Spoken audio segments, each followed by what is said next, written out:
Bom dia, meus irmãos queridos. Só para os irmãos que não conhecem a história, mas no ano de 1975, eu era um menino de 16 anos, quando meu pastor Moisés Cavaleiro de Moraes foi convidado pelo pastor Richard Canfield, de Londrina, para vir falar sobre avivamento em Londrina, em 1975.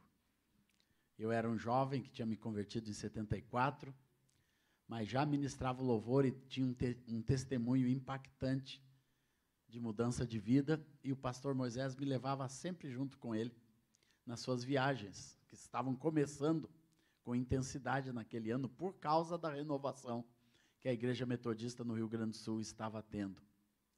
E eu vim então para Londrina, e foi um grande avivamento naquela igreja, naquele ano de 75, julho de 75, e ali muitas pessoas foram alcançadas por Deus, foram salvas, batizadas com o Espírito, renovadas. Tem até livros que contam essa história. E alguns irmãos de Maringá foram lá. Entre eles, eu vi a irmã Gama aqui. E alguns irmãos que estavam nessa igreja foram para lá. E foram renovados por Deus. E o pastor Valdir Marins, né? Querido pastor Valdir, foi também. E ele nos abraçou no final do encontro em Londrina e disse: por favor, venham a Maringá. E no ano seguinte, preparamos uma equipe de 20 jovens junto com o pastor Moisés, e viemos para Maringá, para esta igreja, neste lugar, exato neste lugar. Então eu era ali um menino, minha esposa, que não era nem namorada ainda, também estava nessa equipe, e muitos dos jovens que hoje são pastores estavam naquela equipe primeira que veio a Maringá. E foi uma festa, foi louvor, celebração, né? Uma semana inteira, meus amados. A gente chegou aqui terça-feira, e ficamos até domingo com essa igreja amada, e houve uma renovação de Deus na igreja de Maringá, que foi acontecendo anualmente. Nos anos seguintes, a gente continuou trazendo equipes de jovens e promovendo avivamento aqui nesta igreja metodista, que naquela época, irmãos, nosso ministério era só nas igrejas metodistas. Eu não conhecia ninguém mais em Maringá, a não ser esta igreja. Por muitos anos depois veio o pastor Elias e o Passeri, e continuamos vindo aqui. E aqui a líder de intercessão dessa igreja era a irmã Irene, que hoje tem uma comunidade aqui na cidade. E eu lembro disso porque eu fiquei hospedado na casa dela e do seu Walter, e nos tornamos amigos por todo esse tempo, né? E de modo que foi muito marcante para nós.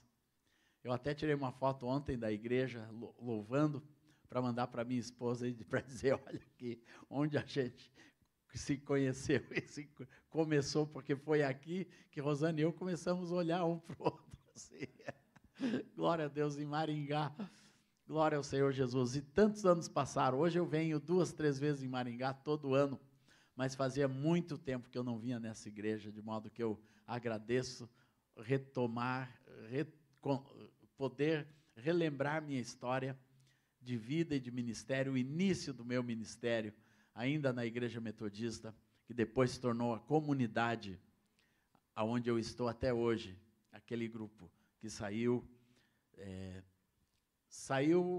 por falta de entendimento das pessoas envolvidas, né? De que precisava sair aquela liderança, né? Afastaram aqueles pastores, e nós, que éramos os jovens discípulos deles, fomos juntos. Mas eu nunca perdi o contato, o amor com a Igreja Metodista. Continuamos fazendo projetos nacionais. Eu participei da elaboração do ENAVI, que por anos aconteceu e acontecia no Rio de Janeiro, e eu sempre estava presente nos outros ENAVIs que teve pelo Brasil afora. né? Eu sempre fomentei esses congressos, e nos congressos de renovação que continuaram tendo no Rio Grande do Sul, com o bispo Luiz Virgílio, meu grande amigo, nunca perdi contato com o bispo Luiz Virgílio, sou amigo pessoal do bispo Paulo Lockman, do bispo João Carlos e de tantos outros bispos dessa igreja tão querida para mim e da obra que Deus fez na Igreja Metodista. Eu fui alcançado por Jesus e fui transformado, fui salvo num altar da Igreja Metodista, fui batizado com o Espírito Santo num altar da Igreja Metodista, e ali começou esse ministério que já dura 50 anos, irmãos. Esta semana faz 50 anos que eu me converti, e em janeiro faz 50 anos que eu comecei a ministrar. Então, tudo isso foi fruto direto da obra de Deus na Igreja Metodista, de modo que eu nunca fui um filho ingrato. Pelo contrário, sempre amei, honrei. Quando fui chamado pela Mission Society da Igreja Metodista, eu fui pronto a atender o convite dos encontros internacionais da Junta de Missões da Igreja Metodista nos Estados Unidos, junto com o bispo João Carlos. Glória ao Senhor Jesus, a gente pôde participar, continuar participando da obra de Deus. E estar aqui para mim é um retorno. Estar o ano passado, no aniversário do Avivamento em Londrina, foi um retorno, foi um grato retorno, de modo que eu estou dizendo com isso que eu amo os irmãos e fazemos parte da mesma igreja, da mesma família, essa família de muitos filhos semelhantes a Jesus. Nós não podemos ser separados pelas denominações, irmãos, porque, como eu vou falar hoje, Deus quer que a gente tenha uma aliança com a igreja. Eu estou ministrando sobre 5 pactos, 5 compromissos, 5 alianças que Deus me ensinou a ter. E o primeiro deles eu falei ontem, que é a nossa aliança com Deus. Quem estava aqui ontem à noite? Deixa eu ver. Então, um bom grupo estava. E ouvir esta palavra. A aliança que nós temos com Deus, que é firmada em Jesus, que é firmada pelo Espírito Santo, que é firmada pela palavra de Deus, nosso vínculo de amor e comunhão com Deus. Que nos leva também à segunda aliança desta meditação, irmãos, que é a aliança que nós temos com o corpo de Cristo. Irmãos, diferente do que muitas pessoas pensam, igreja não é um prédio. Igreja são pessoas. Amém, irmãos? Os prédios são bonitos, são abençoados. A Igreja Metodista Wesley é igual a essa, mesmo formato. E são prédios bonitos, lá são cheios de vitrais sobre a vida de Jesus, né? Uma igreja muito, muito preciosa, um lugar de reunião. Mas a igreja, segundo Jesus, Jesus disse assim: onde estiverem 2 ou 3 reunidos em meu nome, ali estou no meio deles. Mateus 18, 20. Amém, irmãos? Onde estiverem 2 ou 3. Para Jesus, igreja não era um grande ajuntamento de pessoas. Jesus começa dizendo que igreja é onde estiverem 2 ou 3 reunidos. Então Jesus traz a nossa semiótica da igreja para compreendermos que a igreja é o número mínimo de comunhão, que é 2 pessoas. É um marido e uma mulher, é um pai e um filho, são 2 irmãos, são 2 amigos. Onde estão 2 ou 3 em nome do Senhor Jesus, é igreja. É igreja, porque igreja, majoritariamente, é um lugar onde tem que existir comunhão. Amém, amados? Não é uma instituição, né, de patrimônio, não é uma instituição que tem bens, que tem isso e aquilo, é onde tem a vida orgânica de amor e comunhão. E eu louvo a Deus por ter recebido isso cedo na minha vida, através dos meus pastores, porque essa verdade mudou a vida deles e passaram para cada um de nós que somos discípulos. Eles nem nos deixavam chamar os prédios de igreja. Igreja são pessoas. São pessoas que se amam e querem ter comunhão e querem construir o que Deus está construindo. A igreja é a grande construção de Deus nesse mundo. Em todos os lugares desse mundo, é fácil encontrar a igreja, onde tem 2 ou 3 reunidos em meu nome, ali estou no meio deles. Uma vez eu estava conversando com um casal que veio em um dos nossos encontros, Eu fiz muitos encontros, eu fiz 15 congressos de louvor e adoração no Oriente Médio com a igreja árabe. E veio uma vez alguns irmãos que moravam em Omã, um dos lugares mais fechados, com o menor número de cristãos do Oriente Médio. Mas aquele casal veio, ele e a esposa, e eles disseram: nós somos a igreja em Omã. Eu disse: que bom que vocês têm um grupo. Não, lá só é eu e a minha esposa, a gente ora junto, lê a palavra, canta louvor em casa, estamos esperando, estamos começando a proclamar, mas é a igreja que Deus colocou em Omã. Eu disse: aleluia, isso é igreja, 2 reunidos em nome do Senhor, um casal reunido em nome do Senhor, um pai, um filho, uma mãe, uma filha, isso é a igreja, meus amados, porque o primeiro ponto para entendermos que a igreja é o lugar de comunhão. É o lugar de um fluir genuíno de amor. Eu não tenho nenhuma dificuldade de ser igreja, irmãos. Eu sou um dos ministros brasileiros que transita pelo maior número de denominações, irrestritamente, é por causa do entendimento que eu tenho. Em qualquer lugar, eu sou igreja. Eu amo os irmãos, eu amo as pessoas, eu amo os pastores, não coloco nenhuma barreira, nenhuma restrição para ir visitar as igrejas, ministrar, e vou pelo Brasil e o mundo afora com o mesmo coração. Glória ao Senhor Jesus, porque aprendi a ser igreja, a mesma igreja que eu sou com Rosana e com os meus filhos dentro de casa, nós somos igreja, esse lugar de amor. Colossenses 3,14 diz que, acima de tudo, porém, esteja o amor, que é o vínculo da perfeição. A perfeição de Deus é a comunhão entre as pessoas, irmãos. Para mim não tem nada que expresse mais o amor de Deus, esse verdadeiro amor que traz a perfeição e a alegria da comunhão, de estarmos juntos, de estarmos unidos. Isso nos faz perdoar, isso nos faz constantemente expressar o amor de Deus uns para com os outros e viver essa realidade de amor, porque é esta realidade de amor, de comunhão, que nos leva a ser tudo mais que Deus quer que nós sejamos. Aqui nesse mesmo texto de Mateus 18, 19 e 20 diz: se 2 dentre vós sobre a terra concordarem a respeito de qualquer coisa que porventura pedir-lhe, ser-lhes-á concedida por meu Pai que está no céu. Segundo ponto da igreja, irmãos. Primeiro é lugar de comunhão. Segundo, é um lugar de concordância. Aliança com a igreja é quando você está na igreja para concordar, não com coisas humanas, mas com as coisas divinas na vida da igreja. Nós somos agentes de concordância para a transformação do mundo, para a transformação de vidas, para a salvação de pessoas. Nós estamos aqui como igreja para promover a restauração e a salvação de muitas vidas nessa cidade, nesse estado, neste Brasil e pelo mundo afora. Isso é só quando nós temos comunhão que nos leva a termos concordância, unidade. Concordância é quando nós começamos juntos, amados, a tomar autoridade sobre este mundo. Como a palavra diz, se 2 concordarem. Se 2 concordarem em nome do Senhor Jesus. Onde há concordância, há vitória.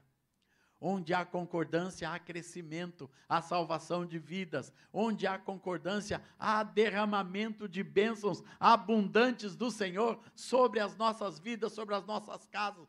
Onde há concordância, há salvação e restauração de filhos. Onde há concordância, há salvação e restauração de casamentos, de famílias. E essa autoridade nós precisamos entender. A aliança com a igreja é quando eu quero participar desta vida de autoridade que existe através da concordância na vida da igreja, meus amados.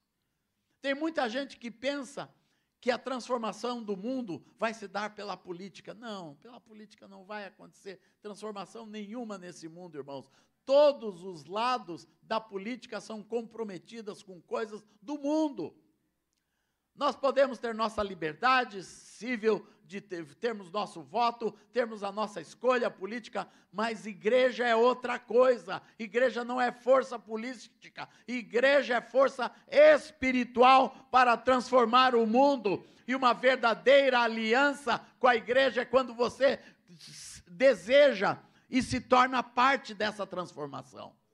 Você diz para Deus, eu vou fazer parte dessa transformação da maneira certa. E a maneira certa é estar em amor e concordância, em oração uns com os outros. É nós termos como igreja objetivos claros de oração, de renovar, de transformar, de salvação, de bênção. Nós temos que crer nesse poder da concordância. Alguns anos atrás eu estive na casa de um homem no interior da França, um pastor muito querido. Ele nos recebeu e ele, durante a janta que nós tivemos, ele disse, eu não posso viajar, porque eu tive um problema, me tornei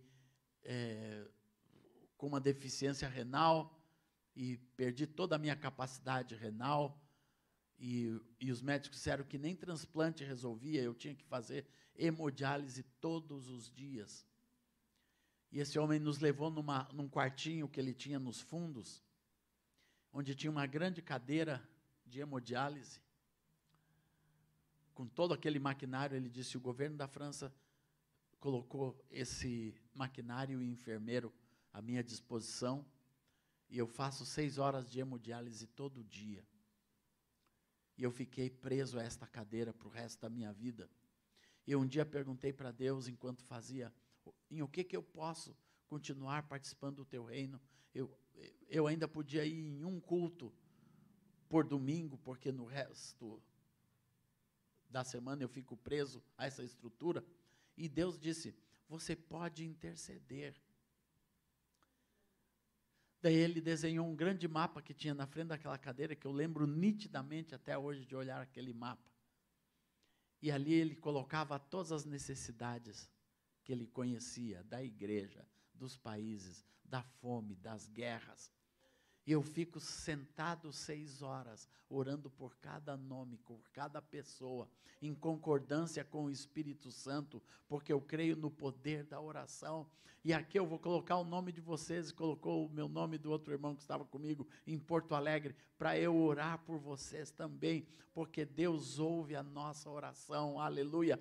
E essa é a minha participação no reino de Deus hoje, concordar com o Espírito Santo em oração. Meus amados, eu nunca esqueci daquele homem, daquele quadro, daquela cadeira, daquele momento, porque ali eu conheci alguém que entendia o que era o poder da oração, que fez da sua vida, o objetivo da sua vida é interceder pelo corpo de Cristo. Irmãos, nós temos uns aos outros para estarmos juntos, para orar, para ministrar, para trazer diante de Deus todas as nossas necessidades, tudo aquilo que nós conhecemos, aleluia, de que está acontecendo nesse mundo. Primeira coisa que Deus quer que a igreja faça é orar e interceder, é estar em concordância no mundo espiritual. Há uma força no mundo espiritual que só pode ser quebrada pelo poder da oração. Nós vimos isso com muita força nessa chuva que teve em Porto Alegre agora. Começou a chover, sem parar, e as cabeceiras dos rios todos se encheram, e os barrancos desabaram, e a areia foi para dentro dos rios, e a areia foi trazida para o estuário do Guaíba, na beirada de Porto Alegre, e aquele estuário se encheu de areia rapidamente, e a água que corria em um grande valo que tinha naquele rio, não tinha mais o valo, e foi para cima da cidade, e inundou a cidade inteira e as cidades vizinhas.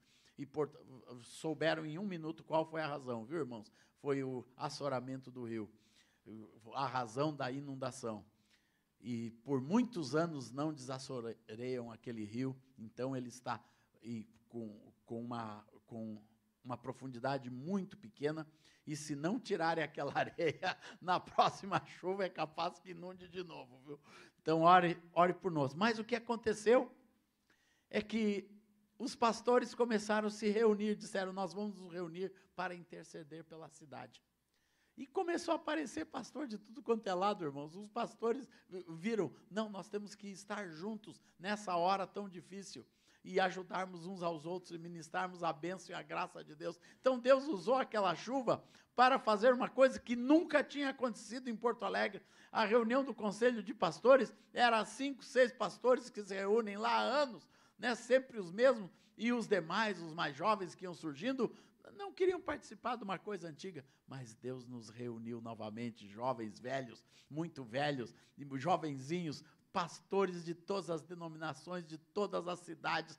Quando fizemos o primeiro café de pastores em Porto Alegre, irmãos, mas tinham todos os irmãos, sabe aqueles irmãos de igrejas grandes, que nunca vêm em reuniãozinha nenhuma, estavam ali também reunidos, foi buscando a unidade, o amor, a graça do Senhor. Mas nós não precisamos esperar desgraça para unirmos a igreja. Deus nos mandou que a gente tem que estar reunidos para concordarem a respeito de qualquer coisa, e nós oramos ali junto, para essa chuva, Senhor, e a chuva parou. Essa reunião de pastores foi num sábado.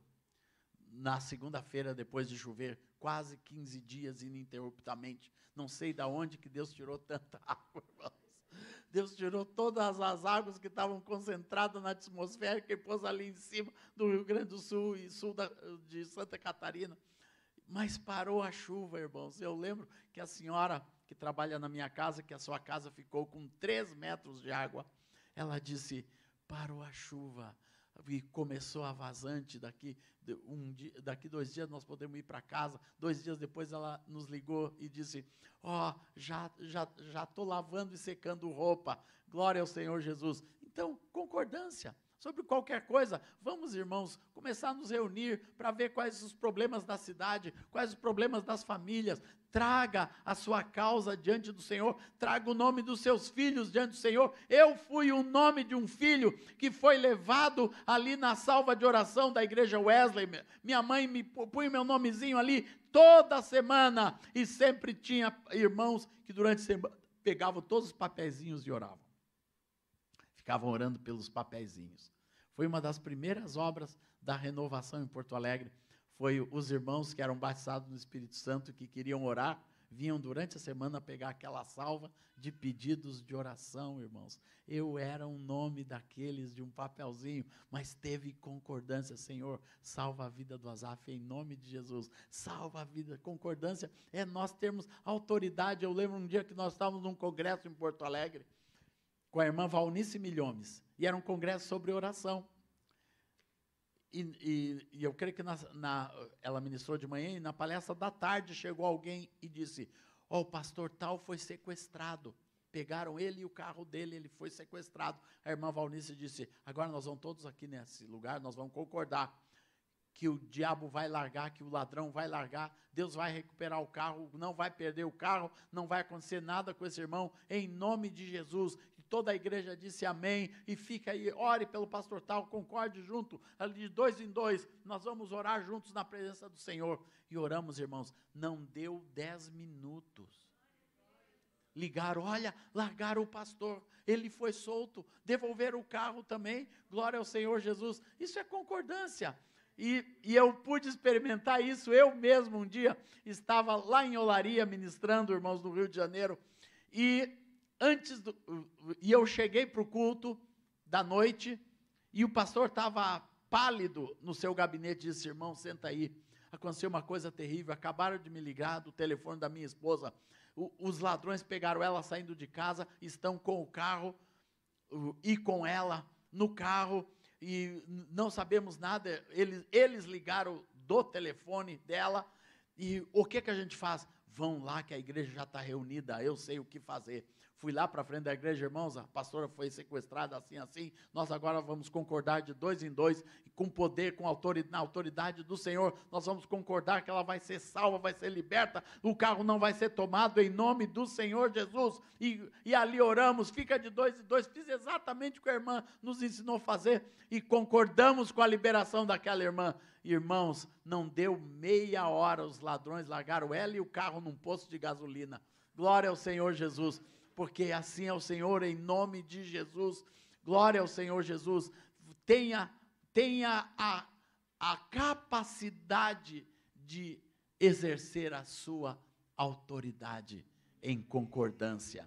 Igreja é um lugar de concordância, irmãos. Se nós temos filhos desviados, pai, mãe, você é crente, você tem autoridade de concordar em nome do Senhor Jesus com a transformação dos seus filhos, com a transformação dos seus netos, com a transformação de pessoas que você ama, de amigos que você tem. Ore em concordância diante do Senhor, que esse é o poder da oração, esse é o valor da oração. Oração não é dar informação para Deus, é participar da autoridade de Deus nesse mundo. As coisas que são focadas, é igual os algoritmos de internet hoje. Tudo que os algoritmos recebem informação.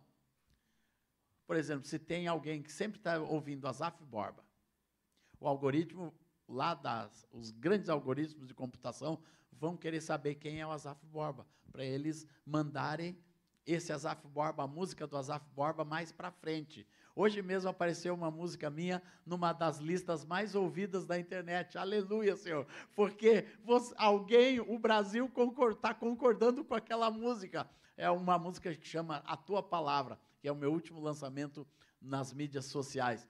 E essa música foi para frente, o algoritmo colocou numa das listas mais ouvidas. A mesma coisa é feita com oração, irmãos. A gente começa a orar por alguém. Senhor, salva a vida do João. Senhor, salva a vida do João. E tem só um pai e uma mãe que estão orando. De repente, tem uma igreja que está orando pela vida do João. O algoritmo do céu põe o João na frente dos anjos, põe o João no foco, põe o Azaf no foco, e Deus começa a fazer a transformação daquela vida, daquela pessoa. Isso é aliança com a igreja, é o ser igreja na raiz, meus irmãos. Ser igreja não é ir em culto, ser igreja é você participar da vida de autoridade, de bênção, que é a igreja nesse mundo. Aleluia, glória a Deus. Glória ao Senhor. Então é um lugar de comunhão, é um lugar de concordância. Terceiro, irmãos, é um lugar de serviço. A igreja é um lugar que Deus nos deu para servir. Nós vimos na enchente também os jovens, né? Às vezes os nossos jovens ficam muito assim, levados, lá temos um grupo grande de jovens, para ter comunhão. Mas agora, aqueles jovens se reuniram, e no meio de toda aquela desgraça no Rio Grande do Sul, como que nós podemos participar?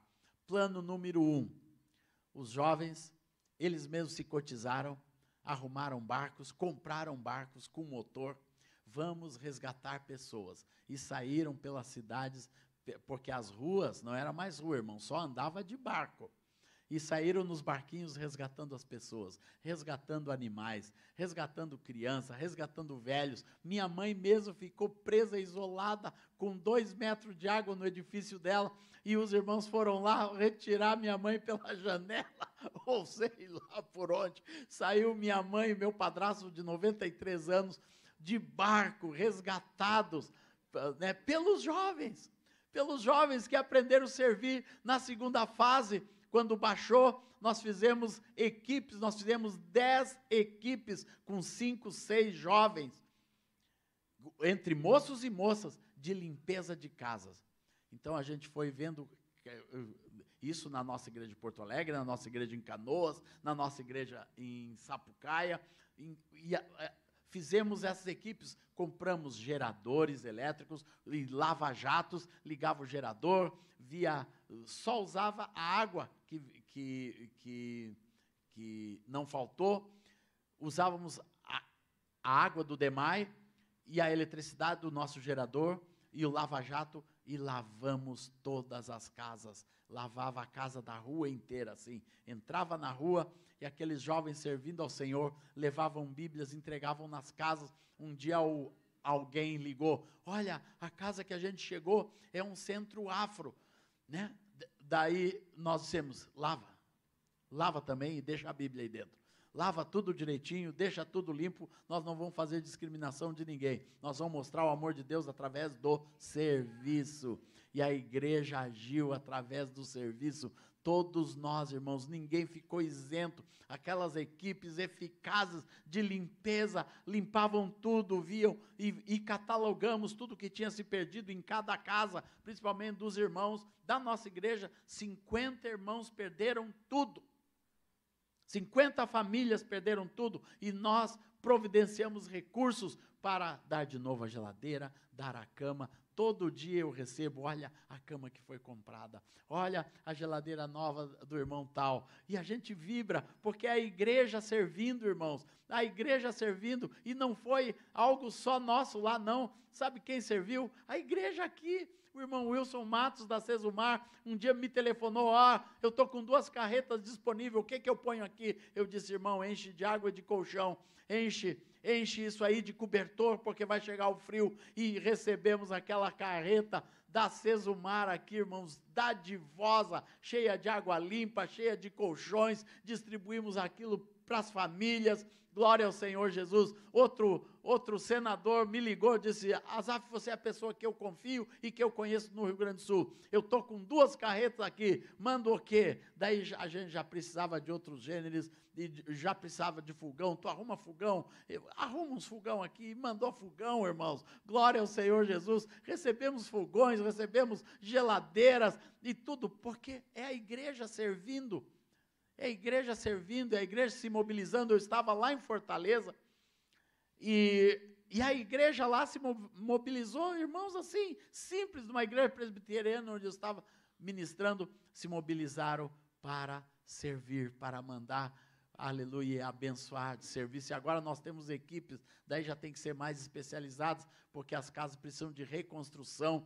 Então, os irmãos que são engenheiros, os irmãos que são arquitetos, os irmãos que são pedreiros, está todo mundo trabalhando.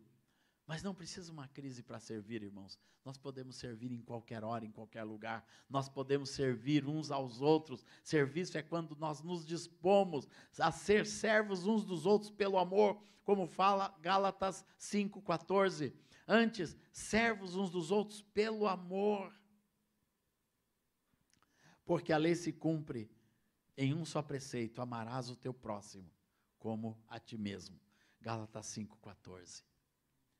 A palavra nos ensina a servir e igreja é um lugar de serviço, meus amados. A igreja, Deus nos ensinou a servir. Eu gosto daquele texto de quando Jesus encontra Pedro em João 21 e pergunta, Pedro, tu me amas? E perguntou Jesus 3 vezes, sim, eu te amo. E Jesus dá 3 vezes a mesma resposta, apacenta as minhas ovelhas. Essa é a demanda de Jesus para todos nós. Apacenta quer dizer cuidado, se importa, edificação, discipula, busca, corrige, pastoreia, alimenta, ajuda de todas as maneiras. Isso é apacentar, irmãos. E todos nós temos esse ministério. Isso não foi dado para o Papa Pedro, não. Foi dado para a igreja. Aqui Jesus estava dizendo que a maior e mais sublime função da igreja é cuidar de outras pessoas. Enquanto nós não entendermos que isso é função de todo o corpo, meus amados, nós vamos ter pastores sobrecarregados. Nós teremos pastores num pequeno número. Mas quando eu entendo que é a minha missão e a minha função cuidar de outra vida, ajudar outra vida, servir outra vida, fazer de outra vida um amigo, um discípulo, uma pessoa que eu vou ajudar a caminhar e crescer, a nossa vida é transformada. Aleluia, glória a Deus, aleluia. Apacenta as ovelhinhas do Senhor. Glória a Deus. E para isso tem que ter entrega, irmãos. Igreja, aliança com a igreja é entrega. É lugar de entrega. Isso é constantemente quando a gente tem um ministério como o que Deus deu para a minha vida, de andar pelo mundo afora, eu sempre tenho que julgar, né, as motivações do meu coração. E sempre a resposta é, Senhor, é uma entrega. Eu estive assim ao ponto máximo de desmarcar a minha vinda aqui, por causa das inúmeras dificuldades que a companhia aérea, o aeroporto e tudo mais. Eu até agora estou sem mala, irmãos. Minha mala não chegou só a mala dos livros, graças a Deus chegou para abençoar a vida de vocês. Só uma linha de livros, estava no hotel lá, mas minhas roupas foi o amado irmão que comprou umas roupinhas para mim, então eu estou com camisa limpa, viu, irmãos? não é a mesma. E as roupas de baixo todas limpinhas também, pela graça e o amor dos irmãos dessa igreja, que me serviram com amor, com carinho. Glória ao Senhor Jesus.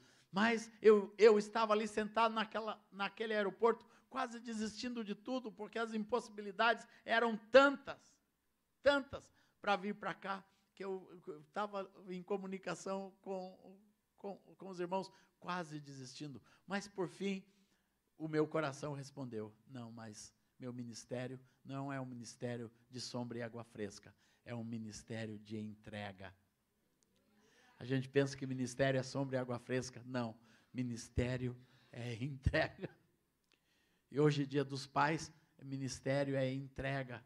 O papai Azaf foi entregue para estar aqui, sentado na frente de vocês, por 2 filhos amados. Glória ao Senhor Jesus. Obrigado, menino. Estava lá, coisa querida. Glória ao Senhor Jesus, porque ministério a Deus é entrega, meus amados. Seja ele no nível local, seja simples abrir uma casa para discipular pessoas, para receber pessoas, seja dar uma horinha para aconselhar alguém, para ajudar um casal que está com problemas, para dar tempo para outra pessoa, mas é entrega constantemente. A aliança com a igreja só é possível com entrega. Nós temos que deixar, irmãos, de compreender a igreja como um lugar onde eu vou receber.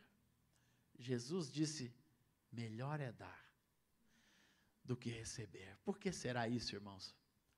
Porque quando a gente dá, sempre que nós damos, nós estamos compactuando com o coração de Deus. Nós nos fazemos um com o coração de Deus, que deu, que entregou o seu Filho unigênito, para todo aquele que nele crê não pereça, mas tenha a vida eterna.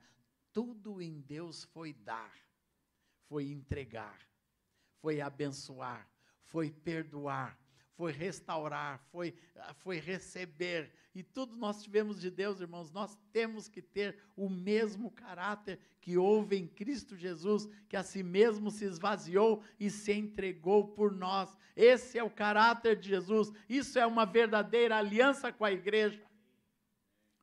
Nós às vezes pensamos que assistir o culto, dar uma oferta, isso é tudo de Deus. Não, Deus quer mais. Eu quero dizer para essa igreja amada, Deus quer mais. Deus quer mais. Deus quer mais do que o dízimo.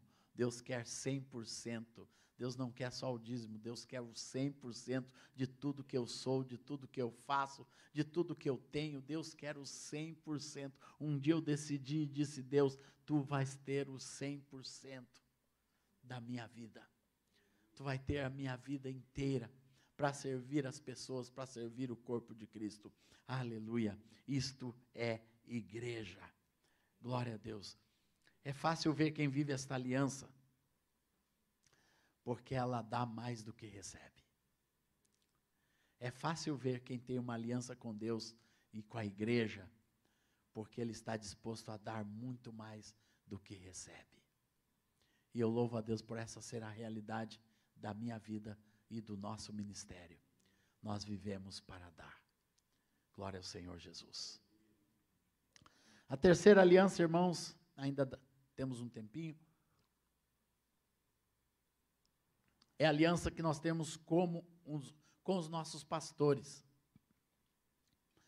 Eu, em alguns lugares, quando falo sobre isso, as pessoas têm uma ideia errada do que é o pastor. O pastor é alguém que é empregado pela igreja para receber um salário, para pregar domingo, para cumprir algumas funções. Mas pastor, diante de Deus, é muito mais do que isso. Como Deus disse para Pedro, é aquele que apacenta, aquele que cuida, aquele que tem responsabilidade. E eu tive a grande bênção de ser pastoreado a minha vida inteira, irmãos. Eu tive o meu querido pastor, primeiro Erasmo Ungaretti, depois Moisés Cavaleiro de Moraes, com quem eu caminhei para o ministério com o Erasmo, foi o início da minha vida cristã. Depois, 8 anos depois, o pastor Moisés começou a discipular e cuidar da minha vida, e cuidou a vida toda. Não foi uma coisa que só começou alguns dias, para tu né, sair das drogas, depois voltar a estudar, isso e aquilo, não. Ele me acompanhou, fez uma aliança de vida comigo e disse que iria cuidar da minha vida. E eu fiz uma aliança com ele de ser cuidado, de deixar ele cuidar, de deixar ele pastorear. E foi uma das maiores dádivas que eu tive na vida, foi ter um pastor que cuidou da minha vida, depois cuidou da minha casa, me ajudou a cuidar dos meus filhos, e cuidou durante décadas do ministério, só parou de cuidar quando morreu. Mas um pouquinho antes de morrer, mesmo assim, ele já me deu palavras de bênção e profetizou vida sobre mim, de modo que essa foi uma realidade muito grande.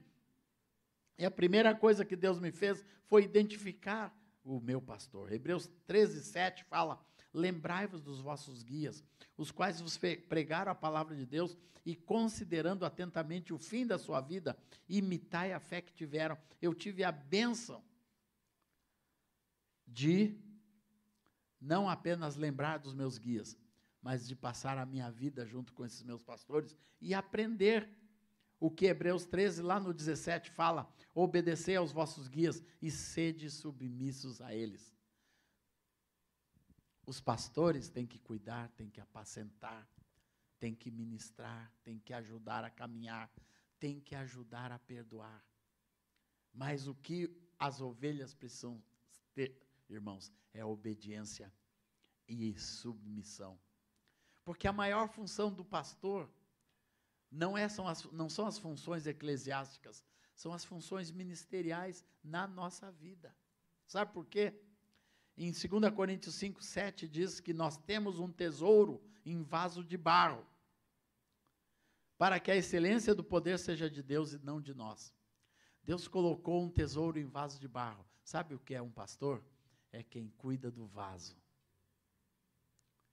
Do tesouro cuida Deus, do vaso cuida o pastor. Então, pastor, você é responsável por esses vasos aqui, de olhar cada vasinho, porque por mais que nós pensamos diferente, irmãos, todos nós somos um vaso de barro, que quebra facilmente, que rompe facilmente, e o pastoreio nos ajuda a ver quando está rachando. Eu lembro quando o nosso ministério estava fazendo muito sucesso, assim, no Brasil todo. Eu estava em todos os eventos, os grandes eventos do Brasil, eu era convidado para ministrar louvor, já estava ministrando a palavra, e já vendia milhares de discos naquela época, né, de discos, de CDs, assim, estava na crista da onda gospel. E um dia, o meu pastor me chamou e disse: estou preocupado com o teu sucesso. Eu disse: hã? Estou preocupado com o teu sucesso. Porque o sucesso muitas vezes leva à independência. Leva a pessoa a pensar que só por ter sucesso, só por ter um monte de seguidores na internet, ele pode viver de qualquer forma. Ele pode viver de qualquer jeito.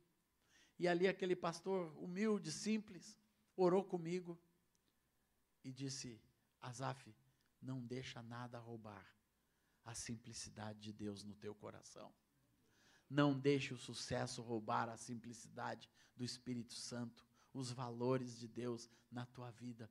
Não deixe o sucesso desse mundo roubar a tua família. Não deixe o sucesso roubar o teu casamento. Não deixa o dinheiro que você está ganhando com tudo isso que Deus está te dando, né? Porque nessa época eu já tinha estúdio, produtora, tinha 9 funcionários no nosso ministério, e era aquilo bombando, funcionando, trabalhando o Brasil inteiro, já tinha ministério internacional, disco lançado com Osana Music nos Estados Unidos, tour na Europa, tour na Ásia, Japão para cá, Estados Unidos para lá, Canadá, por tudo quanto é canto, chamavam Azaf, e nós estávamos lá, como se diz hoje, bombando.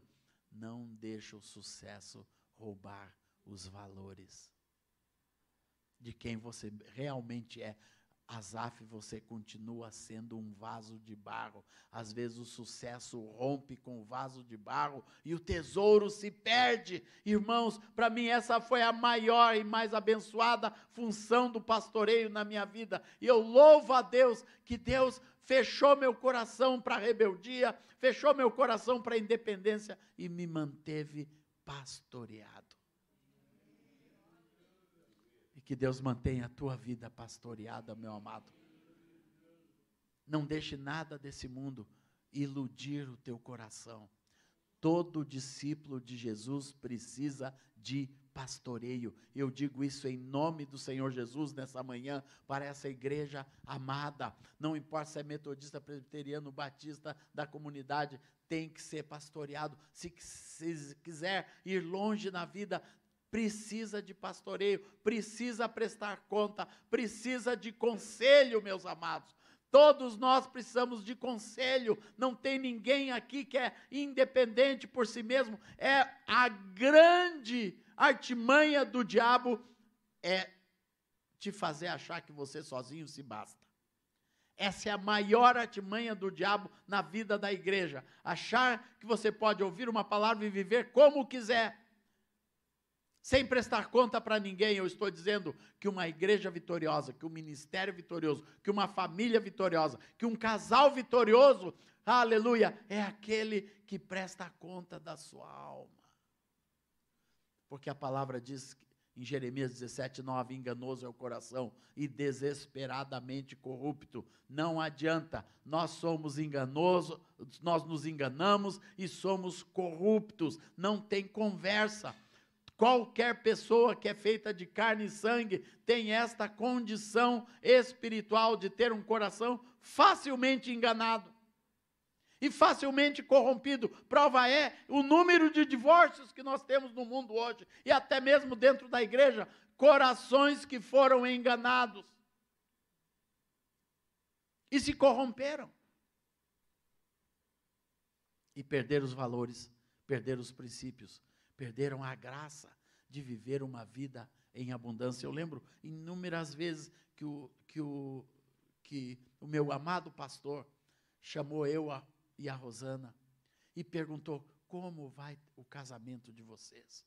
Como está o relacionamento de vocês? Asaf, você viaja muito, como que é a Rosana? E muitas vezes ele chamava só a Rosana para sondar o coraçãozinho dela, e ele tinha essa liberdade como meu pastor. Sabe por quê, irmãos? Para nos guardar. E se nós somos casados 42 anos e felizes, Rosana e eu, continuamos com um casamento feliz diante do Senhor, é por causa desse cuidado que nós tivemos dos nossos pastores. Aleluia. E porque Deus nos ensinou a ser obedientes e submissos. Irmãos, e vínculo, aliança com a liderança é quando você tem esse coração. Obediência e submissão, Hebreus 13:17. Obediência e submissão, eu falo muito sobre isso no livro, meus amados. Eu recomendo os irmãos, temos um livro sobre todo esse assunto, que está ali atrás, o livro das alianças. E temos também um pendrive com a música, com 400 músicas, né, do Ministério Life, que eu tenho certeza que vai abençoar também a sua vida e a sua casa. 400 músicas você vai levar 2 semanas para ouvir, e ainda não ouviu tudo, mas vai conhecer toda a nossa sinologia antiga, vai ouvir todos esses cânticos que marcaram a vida da igreja, né, que nasceram no nosso coração. Tem os discos para crianças ali dentro do pendrive também, e amplamente de todo o nosso ministério. Então, meu amado, sede submisso à autoridade espiritual, deixe o seu pastor ser pastor, e saiba ser uma ovelha diante do Senhor. Teve uma época da minha vida onde eu estava em muita evidência, e um grande ministério que tinha no Brasil, que fazia congressos, tinha televisão, tinha rádio, tinha tudo. Esse ministério me convidou para ser um dos diretores, diretor de comunicação. Para quem não sabe, eu sou jornalista também, e sou jornalista formado, especialista em gestão em comunicação, pela Faculdade Metodista, ou melhor, todo o meu estudo foi nas escolas metodistas. Quando eu saí das drogas, o pastor Erasmo me pôs lá na escola metodista em Porto Alegre. Eu terminei o 1º grau, fiz o 2º grau ali também, a parte dele, depois fiz supletivo, e depois fiz a faculdade também na faculdade metodista. Então, a minha educação também é toda metodista, viu, irmãos? Eu sou jornalista, então, eu fui convidado para ser diretor de comunicação dessa grande entidade cristã que tinha no Brasil. Daí eu fui para o meu querido pastor, todo empolgado com o convite, né, que era um convite que todo mundo gostaria de ter, ser diretor da parte de comunicação, louvor, adoração, gravação, produção de discos. Eu já estava produzindo para esta entidade muita coisa. Eles já compravam muito CD, compravam nosso material, né, e era uma grande bênção. Então eu tinha um vínculo muito forte com esse irmão, com essa estrutura. E ao contar tudo isso para o meu pastor querido, ele não se empolgou muito, ele disse, eu vou orar. Muito sem graça assim, eu disse, orar? Eu pensei que ele ia dar um glória a Deus, aleluia, reconhecer o meu discípulo, né? E ele disse, eu vou orar. E ele orava, toda semana eu ligava, ele estava orando ainda, ele disse, agora eu estou orando, eu e o Erasmo, os meus pastorzinhos mais velhos, estamos orando. E depois ele disse, agora nós estamos todo o presbitério orando. Já fazia 30 dias que estava orando, e o irmão ligava lá do Rio de Janeiro, e nada de resposta. E sempre tinha uma vozinha no meu coração, tu não precisa dessa resposta. É um chamado de Deus que você tem para servir, e lá você vai ampliar o seu ministério, aí ampliar o seu serviço, e uma vozinha do outro lado dizia, não, espera, sede submisso. E a outra vozinha dizia, não, vai assim mesmo. Mas eu acabei esperando, irmãos, até terminar a oração com quase 40 dias. 40 dias de oração. Daí os pastores ligaram e me chamaram, vem aqui que o presbitério tem uma resposta para ti. Eu cheguei lá, estavam todos os irmãos do nosso ministério reunidos, e eles disseram, senta aí. Daí o meu pastor disse, olha, nós oramos, eu orei sozinho, depois orei com o Erasmo, depois orei com todo o presbitério, sobre a sua ida para esse ministério. E nenhum de nós teve paz. Nenhum de nós teve paz. Eles não me proibiram de ir, irmãos, mas disseram que nenhum deles teve uma direção clara de me enviar. Daí eu descobri um princípio do ministério, irmãos. É muito bom ter um chamado, mas é necessário ser enviado. Para a coisa dar certo na vida, você pode ter muitos chamados. Eu fui chamado para ir para tal lugar. Eu fui chamado para mudar de igreja, pastor. Deus está me chamando para ir ali para a igreja do irmão ali, que abriu agora, que é a igreja do momento. Meu amado, aprenda a ser enviado. Não fazer as coisas pela sua própria vontade. Pastoreio é para nos ajudar a enviar, porque o envio leva a bênção consigo. Quem é enviado, ele não é só chamado. O chamado tem uma bênção de quem chama, mas o envio tem a bênção das costas. O chamado é a bênção da frente, e o envio é a bênção das costas, da retaguarda, de quem fica orando, de quem vai ajudar como oferta, de quem vai estar ali por trás da sua vida e do seu ministério. É muito importante ser chamado, mas é mais importante ainda ser enviado. A aliança com o pastor, eu descobri, meus amados, é a bênção do envio. É a bênção do envio. Isso eu fui descobrindo no decorrer da vida. Naturalmente, nunca ninguém me ensinou esse princípio, foi a história da minha vida desde menino. Logo que eu me converti, no primeiro ano de convertido, apareceu um grupo lá chamado Vencedores por Cristo. Quem lembra? Pastor Jaime Kemp e a sua turma, Guilherme Kerr, Nelson Bomilca, uma turma brasa, de ouro.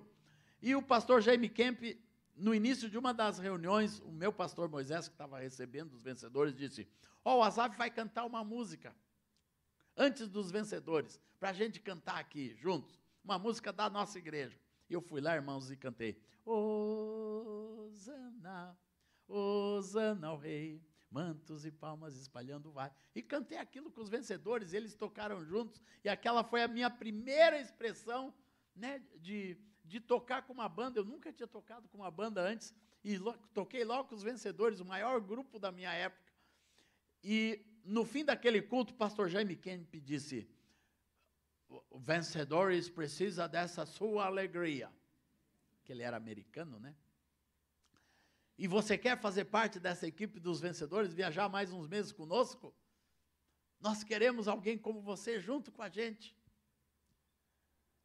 Daí, irmãos, aquilo brilhou no meu olho assim. Primeiro chamado que eu tive. Mas eu, naturalmente, eu disse, eu vou falar com o pastor Erasmo, que era o meu pastorzinho querido, né? Eu fui lá, pastor Erasmo, olha o convite que o irmão Jaime Kemp me deu de participar dos Vencedores. Daí o Erasmo me abraçou e disse, ainda não, meu filho, não é hora de viajar, é hora de crescer. E a gente não manda alguém viajar na hora de crescer, senão vai parar de crescer e só vai viajar. Então, a tua hora agora é de crescer. E eu comecei a aprender este princípio devagarzinho na minha vida. Mas o que Deus me deu e o que eu friso aqui, sede submisso aos vossos guias. Sede obediente ao vosso pastor. E você vai experimentar a bênção do Senhor. Amém.